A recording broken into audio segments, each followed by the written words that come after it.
नमस्कार दोस्तों।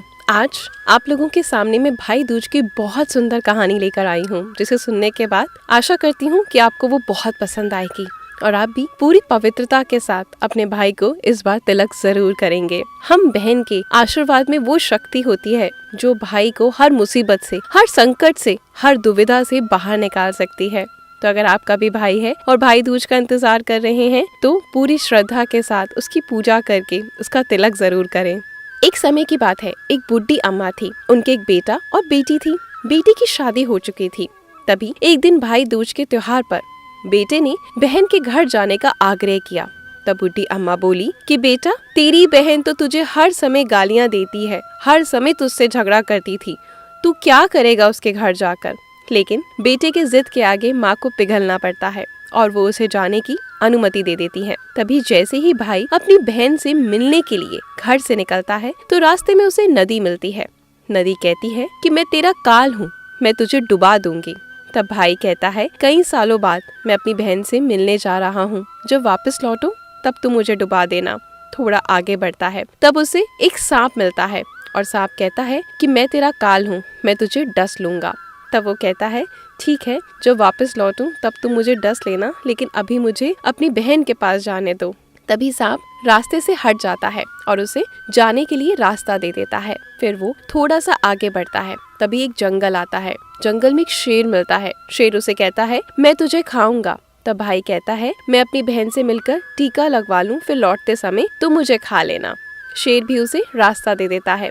अब भाई बहन के घर पहुंचता है और आवाज लगाता है, देख बहन, 7 कोस दूर से तेरा भाई तुझसे तिलक करवाने आया है। बहन उस वक्त सूत काट रही होती है और सूत बीच में से टूट जाता है और ये मान्यता है कि यदि किसी बहन का इकलौता भाई हो और अगर वो सूत काट रही है और वो बीच में से टूट जाए तो जब तक वो जुड़ता नहीं तब तक उसे कुछ भी नहीं बोलना चाहिए। तो बस यही बहन भाई की आवाज को सुनकर अनसुना कर देती है और अपना सूत जोड़ने में लग जाती है।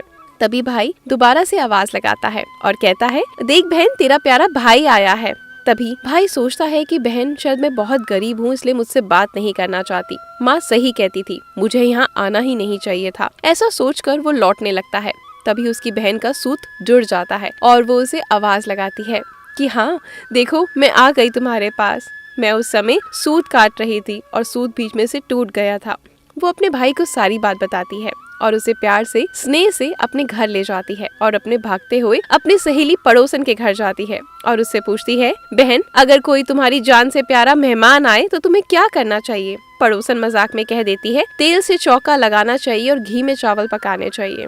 भोली बहन पड़ोसन का मजाक नहीं समझ पाती और वैसा ही करती है। अब ना तो चौका सूखता है और ना चावल पकते हैं। इधर भूखा भाई उसे कहता है, बहन, बहुत जोर से भूख लगी है, खाना परोस दो ना।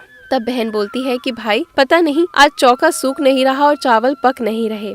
तब भाई पूछता है कि तूने चौका कैसे लगाया और चावल कैसे चढ़ाए। बहन बोलती है, मेरी सहेली पड़ोसन से मैंने पूछा था, उसने कहा जब कोई जान से प्यारा मेहमान आए तो तेल का चौका लगाना चाहिए और घी में चावल पकाने चाहिए। तब भाई बोलता है, अरे मेरी भोली बहन, कभी तेल का चौका सूखा है और कभी घी में चावल पके हैं। तू ऐसा कर, पानी का चौका लगा और पानी में ही चावल चढ़ा। फिर वो वैसा ही करती है और चौका सूख जाता है, चावल भी पक जाते हैं और ऐसे ही कई दिन बहुत अच्छे से बीत जाते हैं।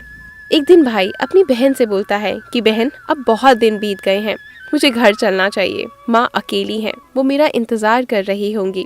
तब अगले दिन सुबह बहन जल्दी उठकर जल्दबाजी में गेहूं पीसकर भाई के लिए लड्डू बनाती है और बचे हुए लड्डू अपने बच्चों के लिए ढक कर रख देती है और अपने भाई को विदा कर देती है। जब सुबह बच्चे उठते हैं तो माँ से खाने को मांगते हैं। तब माँ उन्हें लड्डू जैसे ही देने लगती है तो वो देखती है कि सारे लड्डुओं का जो रंग है वो हरा हो गया है। तब वो जाकर चक्की में देखती है और चक्की में वो देखती है कि जल्दबाजी में गेहूं के साथ एक सांप भी पिस गया होता है और तुरंत अपने भाई के पीछे भागती है। रास्ते में एक पेड़ के नीचे उसका भाई बैठा हुआ उसे मिल जाता है। उसे देखकर वो पूछता है, अरे बहन, तुम मेरे पीछे पीछे क्यों आई, क्या बात है। तब बहन पूछती है, जो मैंने तुझे लड्डू दिए थे वो तूने कहाँ रखे हैं। तब भाई कहता है कि वो मैंने पेड़ पर टांग रखे हैं। तभी बहन जल्दी से पेड़ से वो लड्डू उतारती है और वहीं गड्ढा करके उन्हें गाड़ देती है। फिर अपने भाई को सारी बात बताती है। तभी भाई कहता है, तूने ये बहुत अच्छा करा, तूने एक बार तो मुझे मौत से बचा लिया, लेकिन आगे कई लोगों को मैं वादा कर आया हूँ जो मुझे मारने के लिए तैयार बैठे हैं। वो बहन को सारी बात बताता है। दोनों वहाँ बैठकर बात कर रहे होते हैं। तभी बहन को प्यास लगती है तो अपने भाई से पानी मांगती है। तो भाई बोलता है कि बहन, मेरे पास पानी तो नहीं, पर यहाँ से कुछ दूरी पर एक तालाब है, मैं तेरे लिए पानी लेकर आता हूँ। तब बहन बोलती है, नहीं नहीं, तू यहाँ बैठ, मैं खुद जाकर पी लूंगी। तभी बहन जैसे ही तालाब के पास पहुँचती है तो देखती है वहाँ बुढ़िया माई बैठी है। तभी उसके पास जाकर पूछती है कि माँ, तुम यहाँ क्यों बैठी हो? वो कहती है, मैं विधाता हूँ, एक बहन के भाई की तांत गढ़ रही हूँ। तब वे पूछती है, माता वो कौन भाई है? तब विधाता कहती है, एक भाई जिसके प्यार में उसकी बहन ने सांप की हत्या कर दी। तब बहन सोचती है, अरे ये तो मेरा ही भाई है। वो बहुत ज्यादा घबरा जाती है और विधाता से पूछती है, माता उस भाई को इस श्राप से बचाने के लिए क्या करना चाहिए? तब विधाता उसे बताती है कि जब वो उसे गालियाँ दे और उसकी शादी होने तक जो भी घात है उसको टालती जाए तो उसका भाई बच सकता है।